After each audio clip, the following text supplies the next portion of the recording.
question has to do with the outlook for growth in China retail, China commerce GMV, and indeed this is related to the performance of the overall retail market in China as a whole.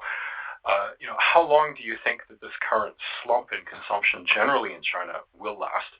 When do you think the turnaround will come and consumption will pick up? Do you think it'll be like a V-shaped curve or an L-shaped curve? Or are we talking about seeing the first half of a V-shaped curve? And what needs to change to bring about that pickup in consumption? Would it require a stimulus from the government, a relaxation of COVID control policies, or something further? Thank you for your question, Alex. Whether it's going to be a V-shape or a U-shape recovery is a good question, and like you, I'd be very keen to know the answer to that.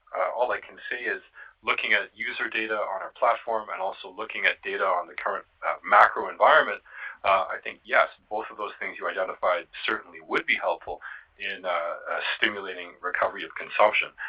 So if the impact of COVID could be lessened, or if there could be stimulus policy from the government put in place to stimulate consumption, those would be positive developments, yes.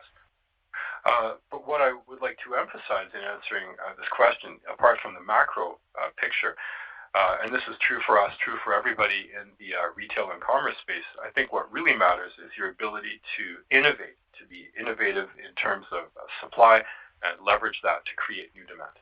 I think a very good opportunity, a very good example of this kind of opportunity was the recently concluded Winter Olympic Games held in Beijing. It was a great opportunity to stimulate new kinds of demand for participation in winter sport activities and a whole winter sport economy in China. I think that's a great example, but indeed just one example of the way in which new demand can be created and new supply can be created to meet that kind of demand.